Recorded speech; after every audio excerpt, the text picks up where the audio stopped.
कुरान आयत 448 को अक्सर कोट किया जाता है कि ये वो कोट है जो दिखाता है कि कैसे कुरान बिल्कुल ही मूर्तियों के अगेंस्ट है। यहां भी हम देखते हैं कि do not associate partners with God, यानी भगवान के अलावा किसी और के भक्त मत बनो, किसी और की पूजा मत करो। यही सेंटिमेंट कुरान चैप्टर 31 आयत 13 में दिखता है कि केवल भगवान की पूजा करो। तो ये कहना कि सारे मुस्लिम्स सारे नॉन मुस्लिम्स को काफिर मानते हैं, ये एक बहुत ही गलत नोशन है। जो लोग नफरत फैलाना चाहते हैं उन लोगों के द्वारा ऐसी चीजें फैलाई जाती हैं। इस्लाम शब्द का मतलब ही होता है सबमिशन बिफोर द गॉड, भगवान के सामने झुकना, और मुस्लिम शब्द का मतलब होता है जो इंसान भगवान के सामने झुकता है। इसलिए एक लिबरल मुस्लिम के पर्सपेक्टिव से कोई भी इंसान जो किसी भी धर्म में मानता है वो एक मुस्लिम है, क्योंकि अपने धर्म में उसने भगवान को जो भी नाम दिया है वो उस भगवान की पूजा कर रहा है और भगवान के सामने झुक रहा है। और ये मेरा कोई पर्सनल ओपिनियन नहीं है, एक्चुअली में ऐसा है। उस समय में भी अरेबिया में बहुत से और धर्म हुआ करते थे। अगर आप कुरान चैप्टर 2 वर्स 62 देखोगे तो उसमें ज्यूज, क्रिश्चियंस और साबियंस को काउंट किया गया है अमंग द बिलीवर्स, कि ये वो लोग हैं जो भगवान में विश्वास रखते हैं। इसमें मेंशन किया गया है लड़ाई के बारे में, लड़ाई उन लोगों से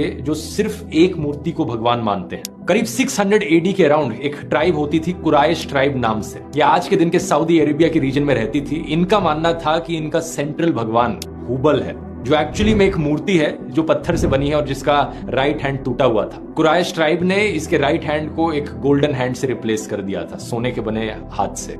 अब इस मूर्ति को एक्चुअली में तोड़ा जाता है प्रॉफिट मोहम्मद के द्वारा साल 630 एडी में। अब यहाँ पर माइथोलॉजिकल कहानियों को और एक्चुअल हिस्ट्री को कंफ्यूज मत करना एक दूसरे से। अभी जो बताई मैंने वो एक्चुअल प्रूवन हिस्ट्री है, और उससे पहले जो कहानियां थी वो माइथोलॉजिकल कहानियां थी, बिब्लिकल कहानी।